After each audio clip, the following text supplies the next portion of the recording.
هنكي قرنكا رموبي هيكسيا himilada dalkeena hiigsiga himilada dalkeena kasto oo la galo haddii aad guri dhisayso markaad dhisto inta u dambaysa rinjiga iyo albaabada iyo waxa la dhigaya iyo waxbaa soo baxa qabyo markaa naashnaashkaasaa la saxaa marka waxaynu eegaynaa marka hore wixii aynu qabanay wixii caqabada inagu horiyey wixii u baahan in la saxo iyo meelaha markii hawshii laga dhex galay ay ka soo baxeen dhibaatooyin waxaynu ku dari dabaqii kala dhisaarre guriga markaa hawlahaynu soo qabanay ee u baahan inaynu ku noqono waxaa kamid ah waxbarashada bilaash baynu ka dhignay hadday ardaydu markii hore waxay ahaayeen waxbarashada laga dhigay tiradoodu bilaashka laga dhigay waxay 30 kun iminkana waxay marayaan 54 kun waa labilaab waxay u baahdeen kalaasyo dheeraada waxay u baahdeen macallimiin dheeraada waxa soo kordhay kharash fara badan haddii aan kharashka la daboolina tayadu waa hoos u dhacaysa waana hawl miisaan degdeg u kordhaya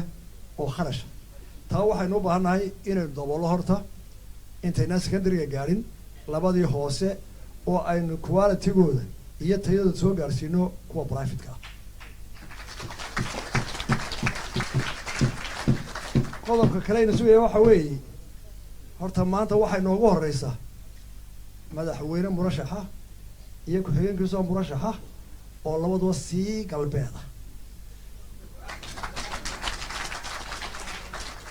in badan baa la lahaa madaxweynaha burcay ka soo baxaan cabdiraxmaan allahu naxariisto cigaal silaayo waxyaalo badan maanta galbeedo waa lagu eega wax xaqiiqo in badan baad faantay galbeedow Soomaaliland way ku soo eegaysaa waxaad tarto iyo saad wax u maamusho iyo saad dadka u soo dhaweyso iyo hogaaminta galbeed imtixaan baa saaran ha ku talagalo waayo labadiiba israaciyeen waana ku mahadsan yihiin dalka marka loo eego cabirka ama masaafada dhulka labada murashax ay imika jiraan marka la eego kama aha marka dalka 5 meelood oo qayb ahaan kama dalka xaggaas u baday haddii awl hore loo jiray cod kama yimaado way maqayro ma codeeyaana maanta qoladii beeyada guraysan beeyada soo degto way codeynaysaa oo soo lugeeyay Soomaaliya sanaagna way yimaadeen cod libinlaabo galbeed ka wada yaala maanta bari oo marka maanta dalka la soo eego codki bari ku yaala musharaxiintina xaggan ay siiyeen taana ogaada waa culay soo kordhay waxaan ku soo koobayaa kulmiye inagu waxaa nahay xisbiyada weynaa xilkii baynu haynaa odayaashii baynu nahay xisbiyada kale afar jir weeyey kulmiye marka loo tiriyo intuu kulmiye ahaa waa dhowr iyo 10 inta ka madaxdiina 30 sano bay dalka soo horjoogtay xisbiyada kale ragga hogaaminaya ka u badan 95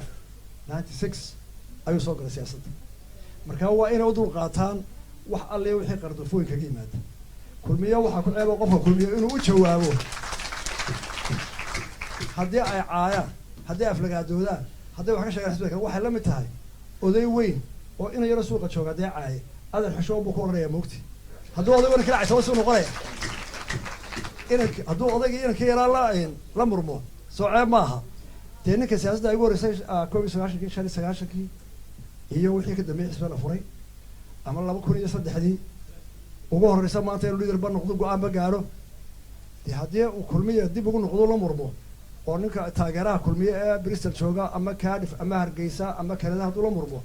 kulmiye wax uu dhibaya marka walaaladeen hay nagu barbarteen xaflagaadoodeen ha durduriyeen inagu dalkeenu hogaaminaa dalka Bristol waxaan ku soo koobayaa aad iyo aad baan qurujooga u baahnaqaynaa waxtarka faraha badan ee ka mid tahay kor u qaadida magaca Soomaaliland intaasoo idinla taagahayd intaasoo counselor oo UK ka soo saarteen ictiraaf inaad maalmo u taagantahay mudaharaad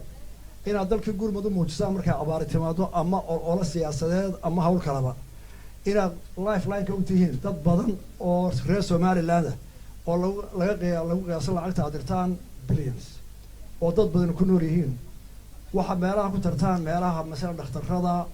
dadka naafada ah dadka jilicsan inta taagiina inta u gurmataan dadkinu waa idin og yahay ilaahayna wada ka abaal marinaya inta waxa dheer oo kaga hawl badan carruurta aa ku haysaan qurbe ee iskuulkii wax lagu soo sheegayo ee suuqa wax u sheegayo ee haddana aad doonaysaan inaad Somaliland ka dhigtaan dagaalkaasaaba ugu weyn ku jirtaan kaana allah idinku asturo aad iyo aad baan idinku mahadnaqaynaa wasalaamu calaykum waraxmatullahi wabarakaatu dugsiga waysay adon dibadda u noobin inaad dadka hada doorato jamaatay